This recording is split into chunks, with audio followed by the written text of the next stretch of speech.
No episódio de hoje, vamos falar de crenças limitantes, o que você aprendeu sobre dinheiro e nem percebeu. Olá, seja muito bem-vindo ao PsicoCast, um espaço pra gente falar de um jeito leve e profundo sobre algo que afeta a maioria das pessoas, mas ainda é pouco discutido, que é a nossa relação emocional com o dinheiro. Eu sou a Edilane Nascimento, estudante de psicologia, e criei esse podcast porque eu percebo, tanto nas minhas vivências pessoais, quanto nos estudos, que dinheiro e saúde mental estão mais conectados do que o que a gente imagina. A forma como lidamos com o dinheiro impacta a nossa autoestima, nossos relacionamentos, decisões e até nossa sensação de segurança. Por isso, falar sobre finanças é falar de emoções, de identidade e de histórias. E no episódio de hoje, vamos conversar sobre um tema silencioso, mas super poderoso: as crenças limitantes que carregamos sobre dinheiro. Ideias que absorvemos sem perceber e que muitas vezes travam o nosso crescimento. O que são crenças limitantes? Crenças limitantes são aquelas ideias que aprendemos, geralmente ainda na infância, e que ficam ali, no piloto automático da nossa mente, guiando nossas escolhas sem que a gente perceba. Elas vêm de frases que ouvimos de adultos importantes nas nossas vidas, de experiências que vivemos, de medos que sentimos e também da cultura ao nosso redor. E o problema é que muitas dessas ideias nem são totalmente verdadeiras, mas viram verdades pra gente. Por exemplo, quando ouvimos: dinheiro é sujo, rico não vai pro céu, quem nasceu pobre vai morrer pobre, não se fala de dinheiro. À primeira vista, são só frases, mas elas funcionam como programações mentais. Você pode crescer acreditando que ter dinheiro é errado, que prosperar é algo que não te pertence, ou que falar de finanças é vergonhoso. E aí, mesmo querendo uma vida melhor, algo dentro de você começa a frear, sem explicação racional. Talvez você nunca tenha repetido essas frases em voz alta, mas será que elas não vivem em silêncio aí dentro de você? De onde vêm essas crenças? Essas crenças geralmente têm raízes profundas na nossa educação familiar, nas experiências de escassez, perdas ou traumas, na cultura onde fomos criados, ou até na religião, com ideias sobre merecimento e sofrimento.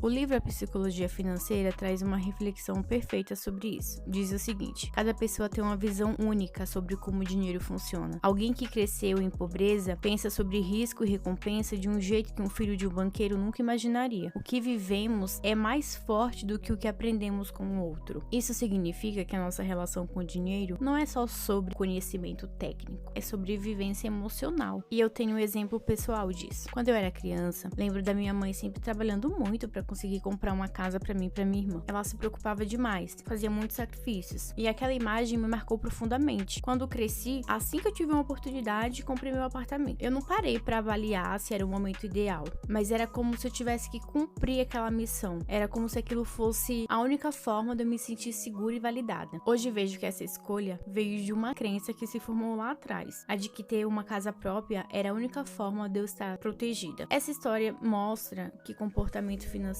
muitas vezes são respostas emocionais e não decisões racionais. E como essas crenças nos afetam? Essas crenças moldam nossa forma de viver e podem nos travar de forma bem sutil. Olha só, elas bloqueiam o seu crescimento financeiro. Se você acreditar que dinheiro corrompe, pode evitar inconscientemente uma promoção, se boicotar em projetos ou cobrar menos pelo seu trabalho, tudo para não se afastar dos seus valores. Geram culpa ao gastar consigo mesmo. Você consegue guardar dinheiro, mas sente culpa ao gastar com você? Ou acha que não merece descansar, investir num curso ou comprar algo que deseja? Talvez no fundo esteja a ideia de que dinheiro é só para o necessário e que se cuidar é egoísmo. Criam sabotagem inconsciente. Você ganha bem, mas nunca sobra? Sempre tem um imprevisto? Pode ser uma crença interna dizendo que você não sabe lidar com dinheiro ou que você não merece ter mais. Essas ideias funcionam como um freio emocional e às vezes, mesmo quando tudo tá indo bem, algo dentro de você se sabota. Não é só sobre o dinheiro, é sobre o que você acredita que merece. Como começar a ressignificar essas crenças? Mudar crenças não é mágica, é um processo de consciência, prática e carinho com a sua própria história. Aqui vão alguns passos para você começar. Primeiro, identifique as frases que você ouviu ou repete para você mesmo. O que você escutava quando criança sobre dinheiro? Quais frases vêm automaticamente quando você pensa em riqueza, sucesso ou gastos? Anote essas frases. Tirar do pensamento e colocar no papel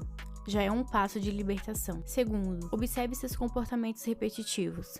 Você evita falar sobre dinheiro? Sente culpa ao gastar consigo? Sempre estoura o orçamento, mesmo tentando se organizar? Essas atitudes mostram onde as crenças ainda estão ativas. Terceiro, substitua por crenças fortalecedoras. Comece a criar uma nova narrativa mental. Frases como: eu posso aprender a lidar bem com dinheiro. Dinheiro é uma ferramenta de liberdade. Falar de finanças é um ato de cuidado. Prosperar é possível e eu mereço. A repetição positiva ajuda a reescrever esse roteiro interno. Quarto, busque autoconhecimento com leveza. Esse processo não é sobre se culpar, é sobre se conhecer. Você fez o melhor que podia com o que sabia. Agora pode fazer diferente. O autor Morgan Housel diz assim: você não precisa de um QI elevado ou de informações privilegiadas. Você só precisa se comportar corretamente. Ou seja, sucesso financeiro não é sobre saber tudo de economia. É sobre entender o que te guia por dentro. É mudar comportamento. E comportamento nasce das crenças. E você? Qual frase sobre dinheiro você mais ouviu na infância? Será que ainda carrega alguma ideia que te limita? Me conta nos comentários ou compartilha esse episódio com alguém que também está nesse processo de mudança. Obrigada por me ouvir até aqui. Esse episódio é um convite para olhar com mais carinho, verdade e consciência para sua história financeira. Um grande beijo e até a próxima.